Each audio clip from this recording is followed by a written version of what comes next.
Well, this is very exciting. Let's see if I can get them all right now. The $1,000 broski, the Michael Jordan of action figure collecting.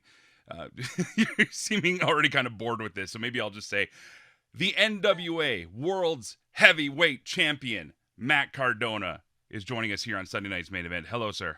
I'll do them all for you. It's the Michael Jordan of wrestling figure collecting, the $1,000 broski, the internet champion, the deathmatch king, the major player, man, AIW absolute and intense champions, man, NYWC champion, Impact Wrestling Digital Media World Champion, NWA World's Heavyweight Champion. There's so many to list. Can I ask you right now, when you're going around everywhere, how much extra are you paying just to check the extra bags? Because I'm thinking with all I those would belts. never, ever check the championships. I do carry, like, for instance, this past weekend, I had a autograph signing the big event in New York, and I had RCW in San Antonio. I'll bring the NWA title, the Impact title, the Internet title, and that will be in my carry-on with my gear. I can't bring all the other titles. When I did AIW a couple weeks ago, in Cleveland, I had their titles, and I knew the next day I was going to NWA. I made the promoter mail me the title. I can't carry them all. This is too much. It's just too much. You're going to have to mail them back to me. I cannot bring them home with me. I can't. I mean, send them to me. I'll keep them at home, but I can't bring them home this time. There's just no room in my bags, and I can't check them. That's not the professional thing to do. Well, and without peeling back too much of the clearly how trustworthy Matt Cardona is, there aren't a lot of indie promoters that would let their belts go back in the day. So the fact that they actually mail them to you, that's pretty. That's a big check mark of trust for you, sir, because. There are some indie promoters back in the day, from my experiences, that would be like, no, you can just leave it here and use it at the next show. So. That's what I would do if I was an indie promoter. But also, I'm a different situation. They want me to carry it around. They want me to post about it. So it's smart. I'm the new belt collector. This has been amazing, man. As a fan, I was saying before we started here, I mean, the first time I saw you was in WWECW days, and you were just. I'm an ECW original. I don't know why people add the WW before. It's ECW. Correct. When you were an ECW original, and touring around and just getting known, to see the evolution of the broski from everything that came from the YouTube series. And I watched every episode religiously, man, from the Why So Much Tape Bro up until the resurgence of smashing the U.S. title. Like, man, I'm telling you, I followed your stuff, and I still do to this day.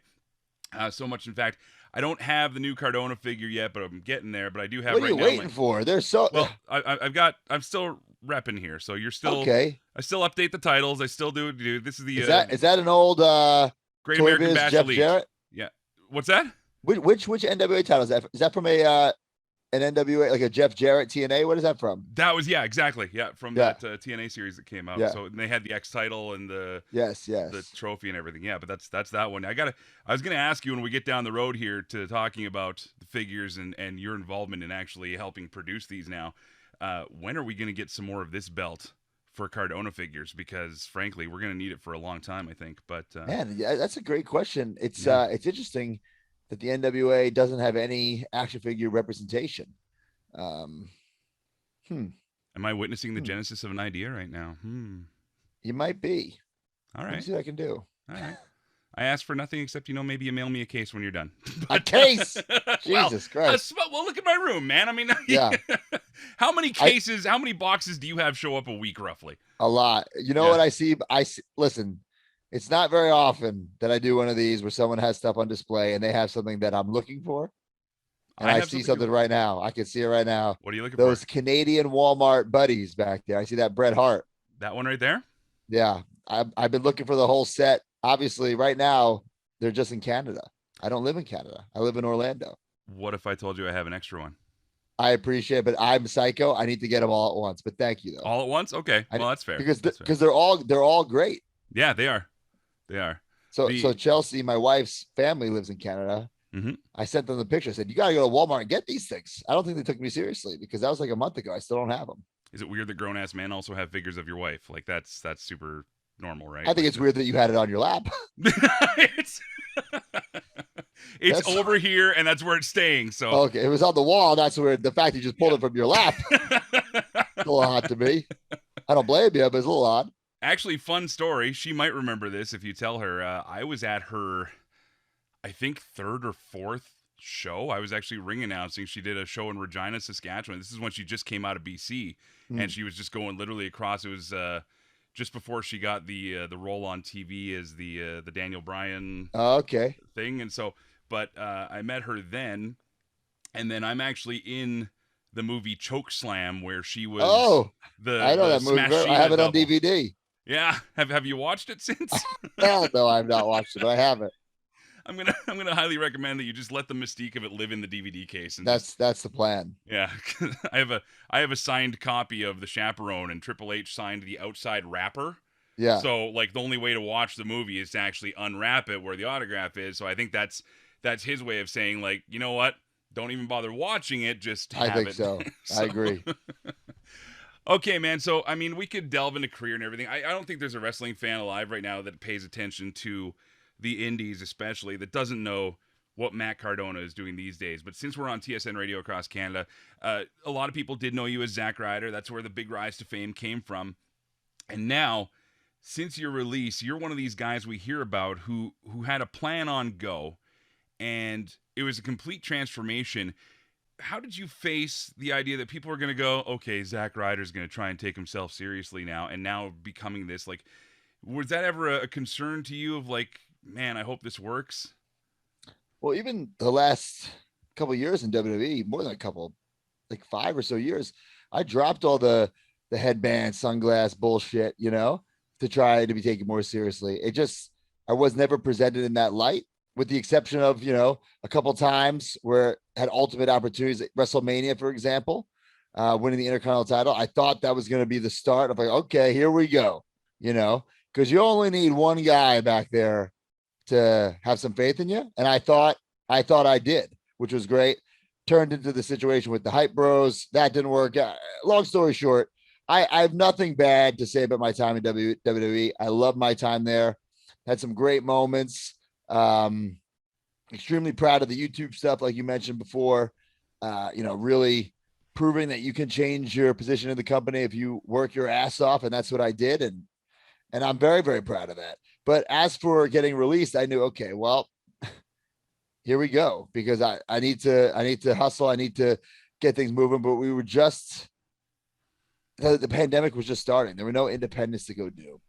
I mean, listen, there were a couple that were running, but I didn't want to, make this splash in front of like 15 fans spread out wearing masks. I knew I had to wait.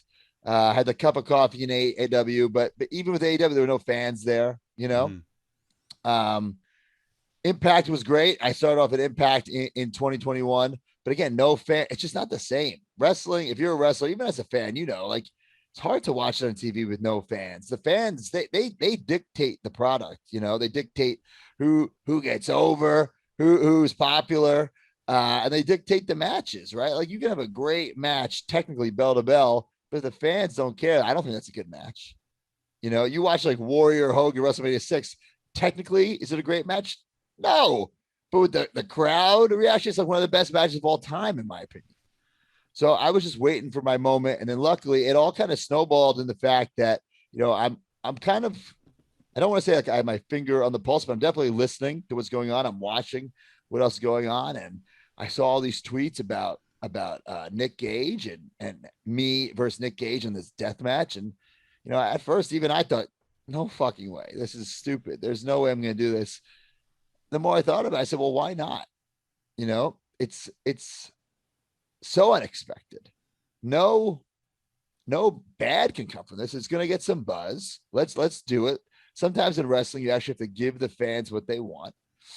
So I did it. I did not realize the buzz it would create. Like it changed my career. It changed everything. It wasn't my plan. Like once I got released, okay, I'm going to start, this feud with this death match guy. That certainly wasn't the plan. It just fell into my lap. I think I'm very good at adapting with what comes and rolling with the punches, so to speak. And ever since then, man, like everything has taken off. And, even when I was in WWE, I see all the tweets like, why don't you just turn heel? Well, listen, guys, A, I don't write the show. And B, like, there's the answer, Yeah. And even, and then, when I got released from WWE, I have to still maintain some sort of me that people identify, because I'm already changing my name, right? So unless like you're this diehard fan who like, I have to look the same, do the same stuff. And I couldn't just be this new deathmatch. It wouldn't have made sense. It had to happen organically, and it did, whether it be a deathmatch guy or something else. And that's what fell into place. And ever since then, it's been a wild, wild ride. I am busier than ever, but I'm loving it. I'm having the best time of my career. When you bring up Nick Gage and the deathmatch and GCW as a whole, this was, I think, the turning point, at least from what I saw, and I'm sure you're feeling it as it goes, where you're going from that WWE guy, the guy that you'd never picture in a million years doing stuff that would be a death match, because past fans' experience with a lot of former WWE stars and a lot of bigger names is that they come in, they do the greatest hits, and they leave, and everybody's happy, get an autograph, get a meet and greet photo, and you're right. good to go. When did you become comfortable, I guess, or did you become comfortable with the idea of embracing this death match practice, and did you feel okay going into the match? Was it a whole new learning experience for you from that point on? Was this like, I guess, for lack of a better term, like a baptism by fire getting into it, or were you mentally prepared to get into that world when it happened? I knew it was going to be violent. I knew there was going to be some blood. That's why I wore all white. I did not imagine that I'd be covered in blood, that my white shirt would turn completely red. I thought, oh, it'll be cool to have a couple of trickles of blood on this white shirt. I could not have imagined the violence. I could not have imagined the buzz also. And I beat Nick Gage, and I am the deathmatch king. I retired. I'm done. I'm one and done. I don't have to keep doing these death matches. And the WWE style that you speak of, right? Now, I still do it, and I'm hated for it, which I love. I don't necessarily need to be liked and adored. As long as I come through that curtain and there's some sort of response, whether the people are going crazy or booing me and flipping me off, giving me the middle finger, I'm fine with that. It's when you go through the curtain and there's nothing, that's when you have a problem. And luckily, I don't have that problem. For a period of time, it was fun because I'd walk through a curtain on these indie shows. I'd be like, okay, am I going to be a babyface or heel tonight? Because it was so mixed. Now I would say 99.9% I'm a heel because they hate me, which I love. I don't want to be liked. I love my fans, the ones who have stuck with me, whether it be from WWE or new fans, glad to have you. But I'm not trying to convert anybody. I'm not trying to prove people wrong. I'm not trying to, I don't have this chip on my shoulder trying to prove anything. The only thing I'm trying to prove is to myself and to my supporters. I don't need to prove doubters wrong at all. I don't give a shit. Quite frankly, I don't care.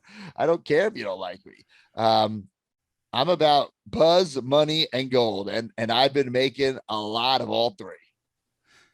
When it comes to Matt Cardona, the person growing up as a wrestling fan, I think that a lot of us that are fans of what you're doing and have been fans since the dawn of the Internet Championship and knowing your story, going back to the majors and just following you grow and evolve and everything. If you could talk to wrestling fan Matt Cardona right now and ask him what he thinks, what this world of wrestling could be like, did you ever foresee, I mean, obviously everybody who wants to be a wrestler wants to be a champion, wants to be the guy on top of the world, but is this at all like you thought it would be if it were to happen? Well, to kind of go back to what you said earlier, like when I was breaking into the business, independent wrestling for a WWE guy, for an ex-WWE guy, was like you just said, you go do the greatest hits, you change the spelling of your name, and like, I hated that even back then. Like, I'm like, oh, this sucks. Like, I never wanted to be like that. But now it is so different. Independent wrestling isn't like this. I don't think it's like this negative term. There's so much great wrestling going on all over the place. And now with like streaming stuff and the internet, like you can, I'll do a show in Las Vegas and everybody in the East Coast is tweeting about it. You know what I'm saying? Something like GCW selling out the Hammerstein Ballroom. Is that independent wrestling? I guess, right? But it's just crazy what independent wrestling has become. I mean, fuck, AEW was all like the hottest independent wrestlers coming together, doing all in, and it spreads to AEW. So is that independent wrestling? There's absolutely no way that's independent wrestling. So I think now, like, just wrestling is wrestling. There's so much wrestling going on. WWE, AEW, Impact, GCW, and these quote unquote independents. Mm-hmm. People are making a living. I think it's the best time to be a wrestler.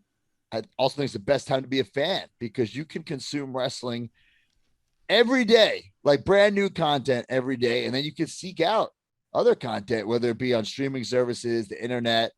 The days of good old tape trading are over. You can just type something into the computer and you'll see it instantly. It's awesome. Were you personally getting enjoyment out of the angle or I guess the style you were taking to the GCW fans by bringing in the Universal Championship with the spinner and this sort of thing? Like, obviously you had a vision for how you're going to approach this portion of fans. Right. But I mean, how much fun is it, I guess, in your mind in the creative process and being like, I'm going to win the title. I'm going to get this Universal belt. It's going to just get everybody so mad at me. It's going to be so much fun. Are you enjoying that process as you do it? Yeah. I absolutely love it. Because I'll say it again. I love my time in WWE. I'm not like, oh my God, they released me during a pandemic. I'm not one of those guys. You know, no, you I don't had come off like that ever. I had a great run there, a lot of highs, a lot of lows, but a lot of great memories. And everything I learned to be successful right now is from WWE. You know, so I'm forever grateful for that. And I'm proud of my time there. And if that's going to make me hated, then so be it. And I'm going to use all those tools that I've learned to be the most hated wrestler in wrestling. And what if we love you because you want to be hated? That's I guess the question from a fan standpoint. And like I said, if I convert some people, glad to have you, but I'm not trying to get you to be a fan. I'm not trying to get you to buy my shirt. I'm not trying to get you to cheer me. I just want to walk through that curtain and get some sort of emotion, good or bad. You won the NWA title clearly wearing the gear that was in tribute to Christian Cage with his NWA championship. And I guess how many people like Christian or Edge, who you've also done tributes to in the past? I mean, you've done a lot of hidden gear tributes that you reveal afterwards sometimes to fans. Like, do you kind of have stuff on standby for a moment that might happen, or because it just you're envisioned to have yourself ready for any situation? You know, pardon the phrase, but always ready. Right. I don't have anything necessarily lined up that I don't want to bore you with this long story, but that Christian gear, I actually had similar gear made for WrestleMania 35 when Brian Myers and I won the tag team titles, because that was Christian's WrestleMania 20 gear. And then once we got released, so Mattel was supposed to make figures of us in that gear. Okay. And it never happened. Because we got released. Well, a whole bunch of BS, but long story short, it didn't happen. Mm-hmm. So then we were approached by a company, Super 7, to get action figures made. Like, once we got released, like, instantly, I'm like, well, I didn't expect to get fired like yesterday. I don't have like gear ready to go. So I'm like, oh, what if I get like that WrestleMania gear, but I'll switch the logo so it's like MC instead of ZR, and that could be the figure. Turns out I didn't go with that for the figure, but I got that gear made. So I've been sitting on that for almost 2 years now, waiting for the right time to wear it. And so, you know what? This match for the NWA World Heavyweight Championship would be a great time, because that's also the gear Christian won when he won that. And then that day, it just so happened that I was like scrolling through Instagram and it said like 16 years ago on this day, Christian Cage wins the NWA. So I'm like, what? Like, that happened 16. It was like, that's fate right there. I have goosebumps right now just talk about it, because I didn't plan it that closely, And then for the gear I wore at Hammerstein Ballroom, this Mikey Whipwreck ECW gear, I got that made in like 2016. It was supposed to be my Royal Rumble gear, and I got pulled from the Royal Rumble that day, and like different situations happened where I was supposed to wear it and didn't wear it. And I've been sitting on that for a while too. And then I'm like, whoa, we're going to be in the Hammerstein Ballroom. That's where Mikey Whipwreck took me to watch ECW One Night Stand, because he's my trainer, my original trainer. I said, this is the perfect time to wear it.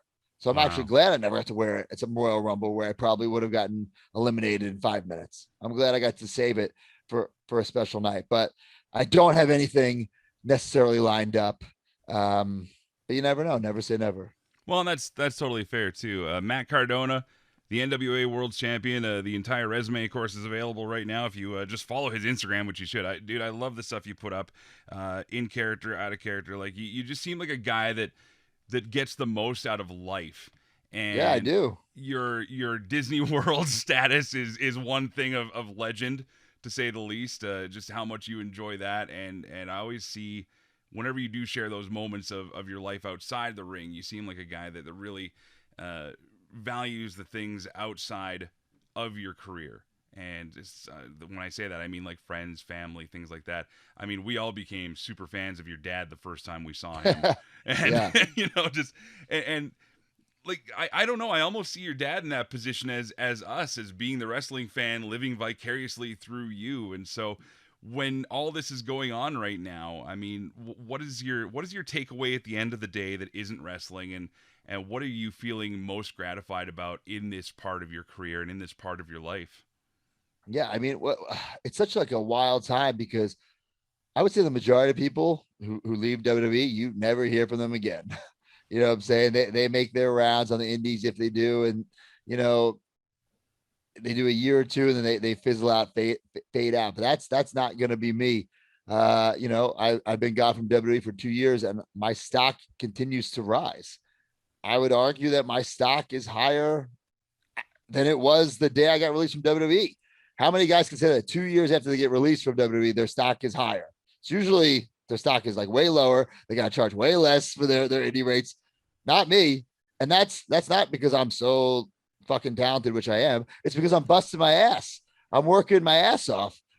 You know, I'm doing stuff like this every single day. My schedule is loaded, but I love it. It doesn't feel like work. You know what I'm saying? Like I just love this. Whether it be the Major Wrestling for a podcast or designing gear or, you know, cutting promos and filming promos and or having these matches. I love everything about this business. I'm a fan who grew up. I've never worked a day in my life. You know, 19 years in this business. I haven't had a real job for 19 years. So I don't take that for granted. I know it's very easily like it's easy for people, including myself. I've been there. We're like, oh shit, this flight's gonna suck, or I'm gone for that.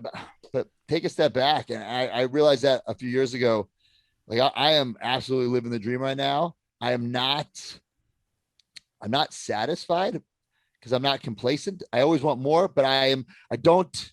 You know, of course, I love what I've accomplished. I love what I have, and I don't take it for granted. But I still want more, if that makes sense. I'm not you know, I'm not bitter whatsoever. It's not like, oh, I wish I could have did this. I wish I could have done that. Like, it's not over. It's just getting started, baby. So, like I said, if you're a fan, it's gonna get a lot more interesting. And if you're not a fan, I don't give a shit. I love it. I love it. Well, listen, man, this has been great. You've given us a great amount of time here. Thank you for that. It's been an absolute pleasure just getting to sit down and chat with you today. And I would love to someday just talk figures with you beyond the scope of what you share online and everything, because I'm sure you've got some gems that you just, you love to talk about. But one thing that I did want to ask you while you're here, because it seems as though this is another part of the Matt Cardona machine, and that is with the creation of these Bendham figures. I know you just presented Jeff Jarrett with his prototype, and you have all these old school Bendhams. I do have some of the Brett and Owen Bendhams up there with my wall of hearts here, but it's something where you're finding a niche. Not only are you taking your passion as a collector, but now you're making it available to other collectors as well. Is there going to be a further step? I mean, you're teaming up with production companies, you're teaming up with manufacturers. Is there going to be like a Cardona figure empire, you think? Like, is it going to be instead of Mattel and a Starburst, it'll be Cardona, Listen, with the major bendies available now, majorpodmerch.com. We just signed somebody else this week, and we're trying. Listen, nobody was salivating over for the bendies to come back, but Right. but we were. So we made them, and of course we took a gamble and we made ourselves for Series 1, because if the line fails, well, at least we made us. But so far it's been a success, and we got a lot more coming out. Like you said, Jeff Jarrett, we have Danhausen, we have Nick Gage, we have Adam Bomb, who was supposed to come out back in the day, never did.